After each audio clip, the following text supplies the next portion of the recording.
Our first topic today is just a quick review for my most anticipated film of the year, and that is F1 starring Brad Pitt, Damson Idris, Javier Bardem, and Kerry Condon, directed by Joseph Kosinski, the director behind Top Gun Maverick, and producer Jerry Bruckheimer. I'm a pretty big F1 fan, if you couldn't tell by this dirty hat. I had to choose between this and five other hats on which one to wear for this video. Had to go with the McLaren hat, go Lando and Oscar. So I was a pretty easy target audience for this film. I've been excited for this one for quite a while, I'd say, and I had the opportunity to finally sit down and watch the film at the IMAX Fan First screenings that happened just a couple days ago. I saw about 10 minutes of the film back in April at CinemaCon in Las Vegas. It was the first 10 minutes, and I was immediately hooked. I would have been thrilled to watch the whole film right then and there, but now watching it in an IMAX theater, I am pleased to say this is an exhilarating, wildly entertaining summer blockbuster that you cannot miss. And if you can watch it in IMAX, I would highly, highly recommend it. Brad Pitt plays Sonny Hayes, who is a weathered driver who had a very short stint in F1, about 30 years prior to the setting of the story, and his time was cut short after a nearly fatal crash that he is still grappling with when his friend Ruben, played by Javier Bardem, comes to recruit him to his team that is struggling on the grid. So he is paired with rookie Joshua Pierce, played by Damson Idris. I apologize if I'm mispronouncing that name. And together, the two struggle to come eye to eye about things. They grapple on the track. It's just a butting of heads of teammates that want the same things, that want this team to succeed, but are also fighting against an F1 grid, which is a heavily competitive space on and off the track. The racing sequences are electric. From the very first one, which isn't even an F1 race, to the first F1 race, all the way up into the Abu Dhabi Grand Prix, which is the final race of the F1 season. Each sequence, I was exhilarating. It was so electric. It was fun.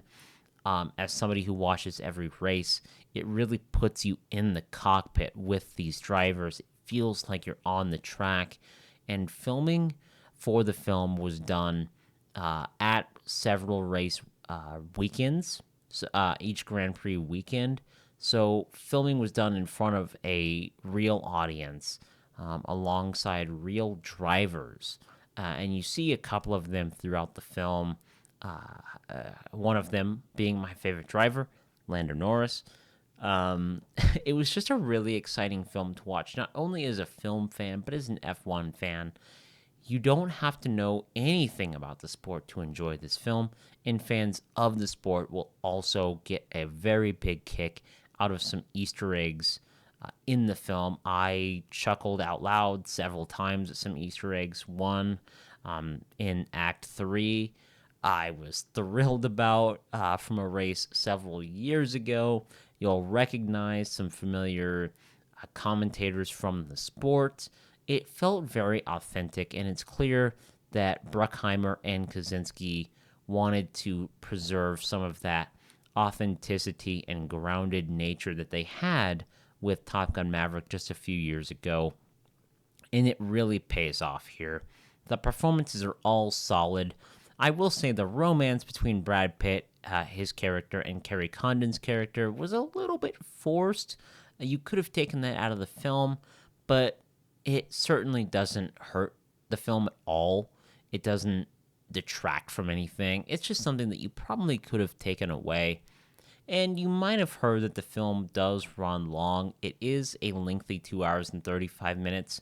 Now, in my opinion, this runtime is completely fair because, well, crafting an F1 team to improve over a season doesn't happen in a night, and it doesn't happen in one race weekend. You can't go from one Grand Prix to another and have a drastically different car, and then boom, that's just not how it works in the sport. And so I think following this team for roughly 9 races of a season and watching them evolve and understand the car and seeing what works and what doesn't, you need a lengthy runtime to establish your characters and see how this car and the drivers develop through each race weekend. It made perfect sense for me, and I never felt like it was dragging. Now, I will say, maybe that is because I'm an F1 fan, so I was eagerly awaiting the next race, and I was fascinated by some of the technical things they're actually acknowledging in this film. I will admit that might be part of it, but I do think that it does seem perfectly appropriate to have this sort of runtime, and you really feel like things evolve from Act 1 to Act 3. It's satisfying. The soundtrack is great. Again, see this film in IMAX if you can. It was so impressive to see how they managed to film the racing sequences with these IMAX cameras, much like they did with Top Gun Maverick. They try to put these cameras in the cars, on the outside of the cars. It felt so immersive. I couldn't take my eyes off of it, and I can't wait to see this film multiple times, both in IMAX and Dolby Cinema. I thought this film was great. Have you seen F1? Let me know in the comments down below.